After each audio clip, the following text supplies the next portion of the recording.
blow spring barley going in very, very well and all. We had an unexpected 8 mil of rain other day, so we did half the field and then it rained most of the night. Anyway, we've got back to it now and it's off well, and hopefully you can see how it's drying as I'm coming along. So hopefully sort of 3 o'clock time I'm off to get it rolled and then job's done for the weekend. Phil's Muck spreading over there, complaining that it's a bit rough on machine loading because we ain't got a muck grab, but someone's just rung us up about it actually, so thank you very much, Chris. I'll have to see it maybe tomorrow. But what a beautiful day it is.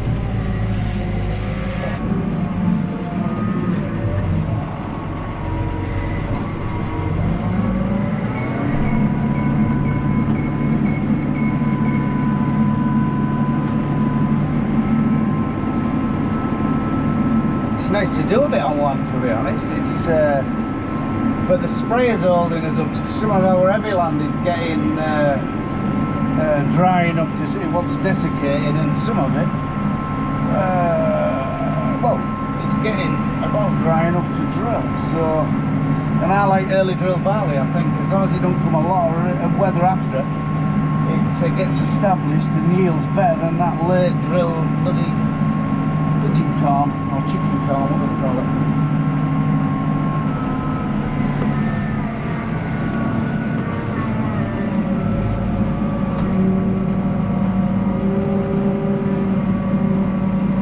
Got radio on today because the news pisses me off, to be fair. I mean, I got a clip of the news last night about the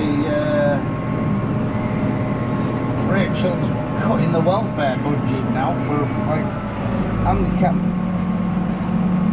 handicapped people and kids, and what they're going to do with that 44 billion they're cutting. They're going to probably send it to some foreigners. Just bizarre, really, isn't it? But I think there ought to be a clampdown on unnecessary handouts. Christ, you know, someone £1,400 a month. Christ, and they get their bills paid. That'd be nice, wouldn't it? Anyway, that's rude. I'm not going to get into it. It'll spoil the day. The day so far is good.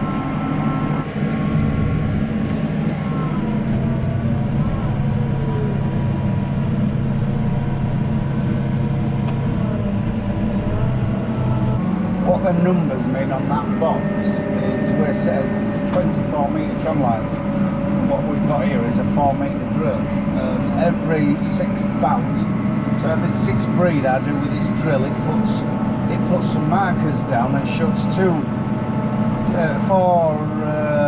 coulters, so it blocks 4 pipes off, so no seed goes down there, and that puts me wheelings in, you know, so I know, and then they don't grow obviously because there's no seed, and that's where we run with our sprayer and the tillage spreader. One more breed, and then I'll away into that corner because I do 5 round the outside. 5 breeds around the outside.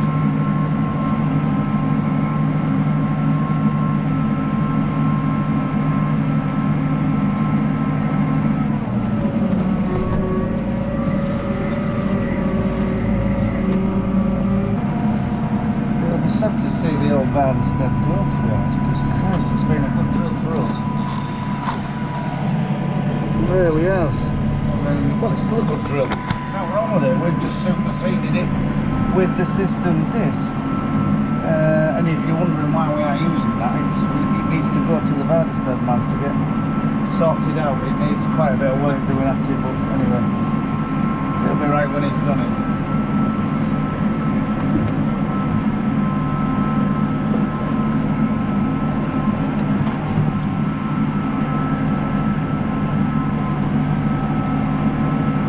If anybody wants a cheap drill, I ain't selling it until I get my other one back and in action, so it'll be for back end.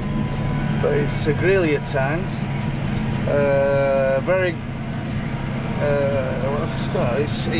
it's manual meter, so it's on a wheel, very accurate drill, What's wrong with it? There's a little bit of a bend at front, and it maybe needs, it could do with that rubber flap internally, and I think that's a few pound and fitting it, because I think mice have just chewed it a little bit, but there is no mice damage to it, and it drills very well. So yeah, if you want a cheap drill, there's a shout.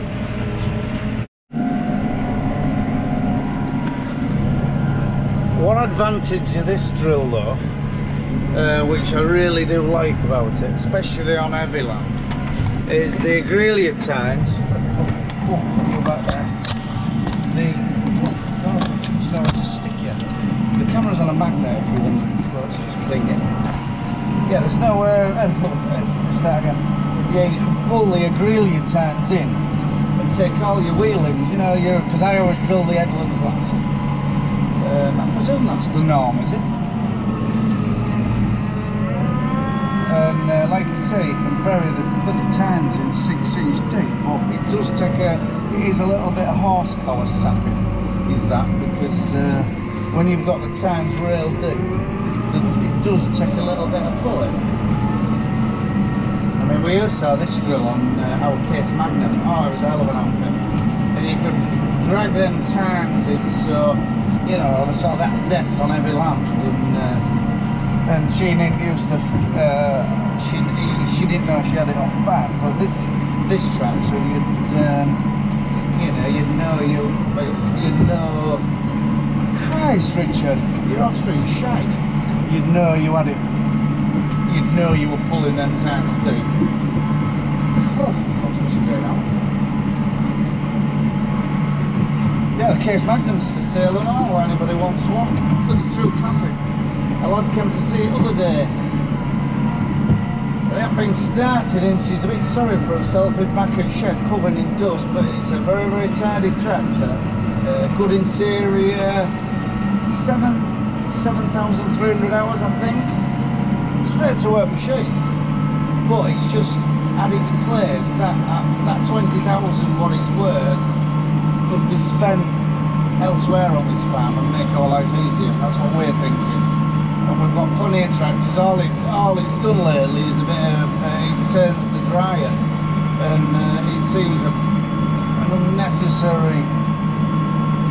You know, the McCormick can do it anyway. So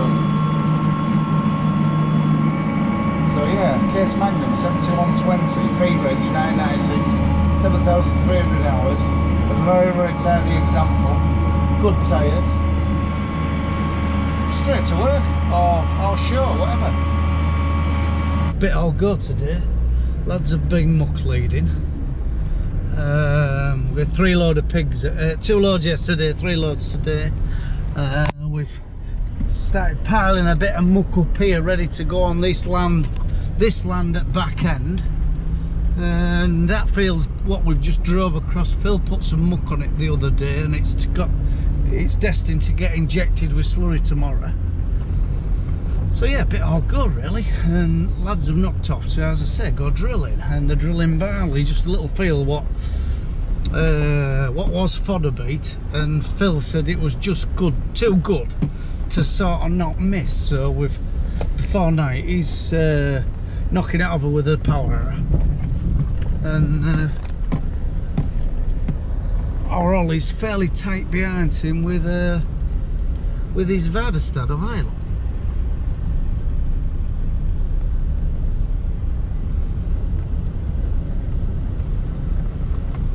Done quite a bit of rolling on our wheat, and to be fair, the first ones we did, they've picked up already. Christ, crows, bloody crows. That's the trouble.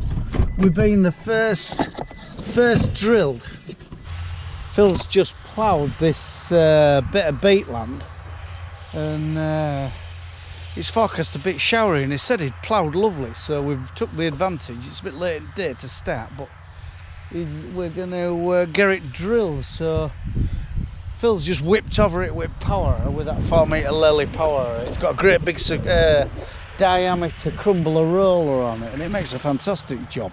And someone would say, well, why are you bothering?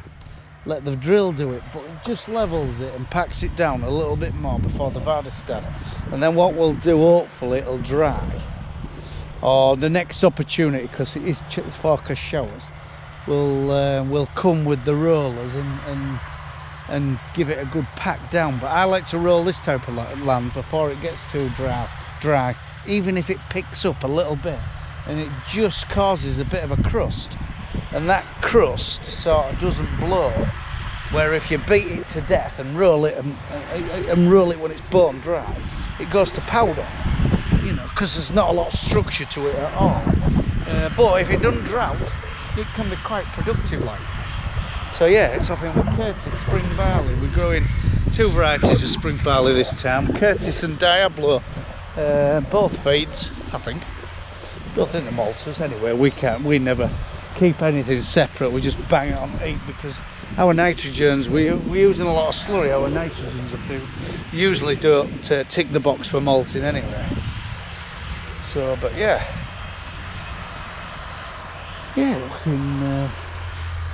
Only trouble is, when you're first to drip, or first, there is a few on, it ends up crow-fodded, doesn't it?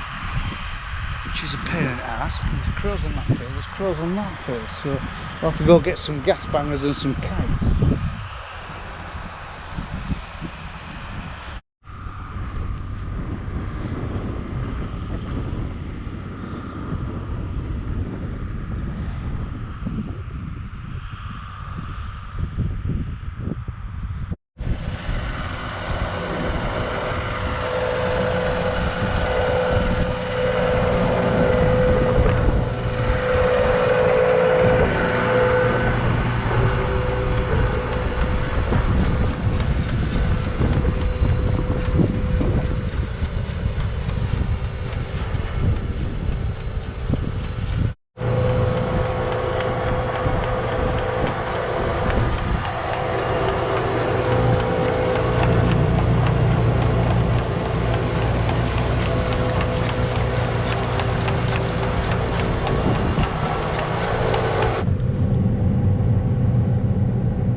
We're in with Jake, injecting slurry into this beet land, and we're a bit worried that we're going to run out of dry land and struggle a bit because it's starting to get wet, but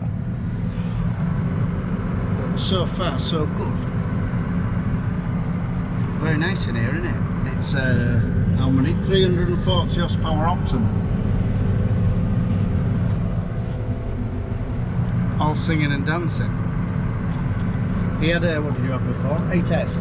Master Ferguson 8S, yeah. 8S, yeah, and that was a remark thing. I don't know what you lot think of them, but we didn't think much of it, did we?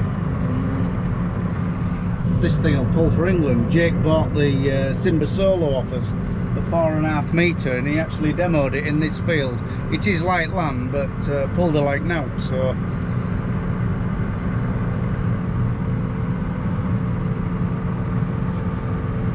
Typical young lad look.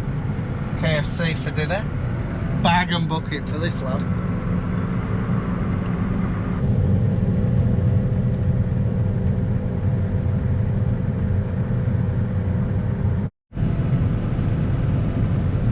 It was beat 2 years ago, and that's where Nige with big beat machine got stuck. Well, he didn't get stuck, but he nearly got stuck.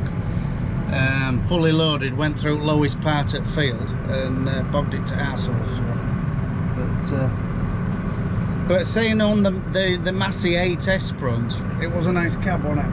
Yeah, it was good to be fair, nice to drive and everything like that. Yeah, we don't want to get in trouble. Yeah, that new gearbox just let it down, I think. Yeah, but it one. Did you get a demo? Did you get something a bit different? A trial one? Or was it what was it? Yeah, they'd gone from the Dyna 6 to the Dyna 7, didn't they? And don't know why they changed, because there was a good reliable gearbox. And they changed to that, and yeah, we had what, 4 or 5 in it? Yeah, not real good really. This Optum's got a vario in though, so I don't really know how a vario works. Do you just keep pushing the stick forward, or do you just you just sort of like set your cruisers on there, and then yeah, just wind your wheel to go faster and slower. And you've got a few preset ones. Never use clutch. No clutch. Someone was telling me it's a lot kinder as a variant on the rest of the tractor. You haven't got that yuck of metal to metal sort of thing. It's more oil drive. Yeah, a lot kinder, but just like they take a bit more horsepower though, especially down the road. Are they a bit thirsty? Yeah, a lot thirsty, yeah. This is where Phil got stuck the other day with Muck spreader. So, I mean, this carries light though. This tractor just unbelievable for a big tractor. It carries very, very light. In fact, I've said when he's done with it, our New Holland will probably be long in tooth. So we might, I don't know. Might be too much money for us though. It's just how nimble it is as well, isn't it, for the size of it? Yeah, well, I found that when we got our New Holland. I mean, it's a massive great lump, and you thought, oh, bloody great numb thing. But yeah, it turns really good, and this bloody thing, it turns on its nearly in its own sort of width. It's like a puma on steroids, isn't it? Yeah, it is, yeah.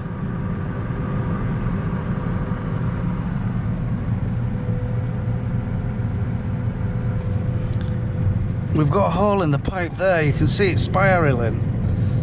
And when we go by it sometimes, it gives us a great squirt, so I think he needs to get his pressure washer on. That's a fairish rainbow. Look, it starts over there, goes a full half circle. We all look at rainbows different nowadays, don't we?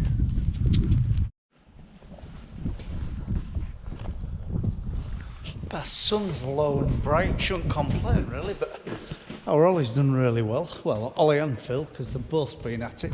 More Ollie than Phil, but they've got most at Muck out today, and there's mountains of it everywhere. I made a bit of a mess down a track taking it to one spot, but just a bit left in there, and a bit down runways, and then fill it with straw tomorrow, bed it all up ready for Monday, new pigs in. So right, list of jobs tomorrow, all sorts to do. Then hopefully get a bit of spraying done. So, right, from a rough hard farm in East Yorkshire, a very quiet rough hard farm as well. It's strange we're not having any pigs squawking. Right, from a quiet farm in East Yorkshire, bye for now. Oh, sun's bright.